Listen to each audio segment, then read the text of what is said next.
ng bukid. Silang. Ayan, punta kami ng bukid. Mga kabindors. Ayan o. Biyahing bukid muna tayo ngayon. Hindi biyahing kalsada.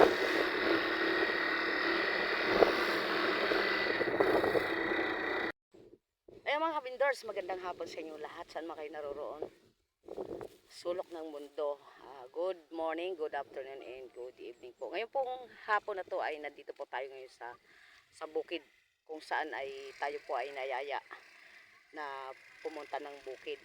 So ito po tayo ngayon, hindi muna tayo nagtinda para makasama sa nagyaya dito sa akin. So ito po yung ang pinuntahan nga po pala namin dito ay yung kamuting kahoy. So kukuha po kami ng mga kamuting kahoy. Ito po mga kabindors ha.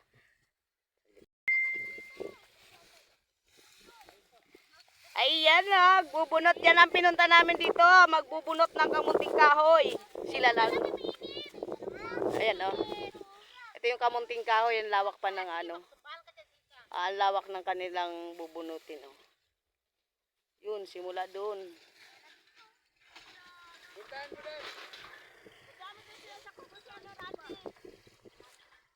Ayan o. Mainit pa nga eh. Mainit pa. Ayan ating mga kabindors! Kaway! Oh, hindi natin ramdam ang init. Ating mga kabindors oh.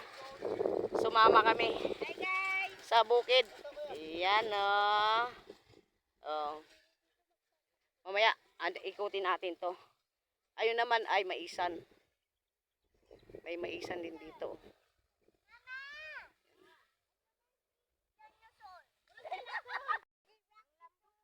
Nakita mo yung chicken na lumipad?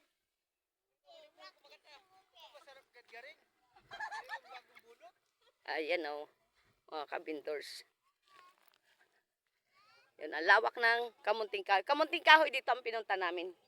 Gawa ng magbubunot. Ayan mga kabindors, mga kamunting kahoy. Oh.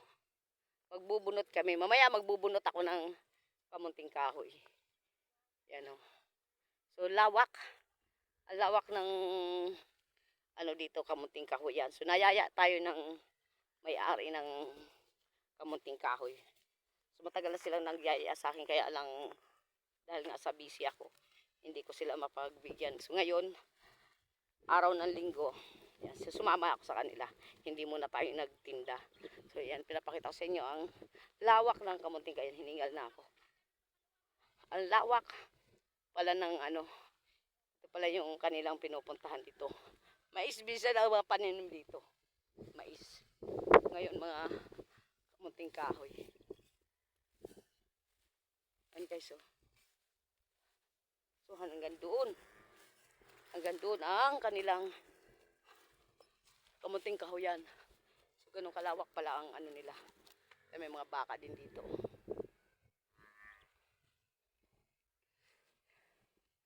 Ayan, may mga baka oh. Ang ganda oh. Mga kabindors, ang ganda pala dito. Kaya pala ako nila niyayaya oh. Yan naman, ito naman maisan. Kaso hindi pa harbisan. Sila din ang mag-harvest dito. Ayan. Wow.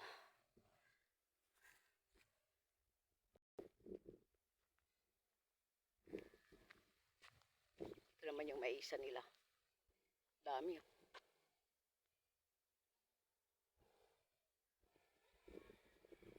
Ganda naman dito. Maganda dito siguro paghapon.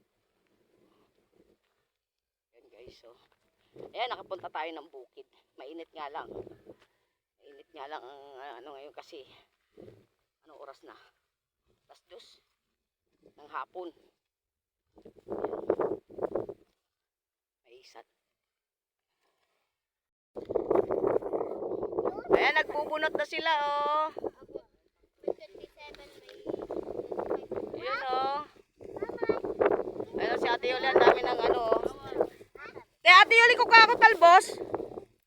Talbos ng kabay. Yan, ang dami oh. Umaya oh. Yan oh. Ha? Gataan. Alin? Yan yung talbos. Oo nga, gataan. Yan oh. Wow. Kuha ka na dyan, kaya ako na kukuha rin ako. Ayan oh, ang dami oh.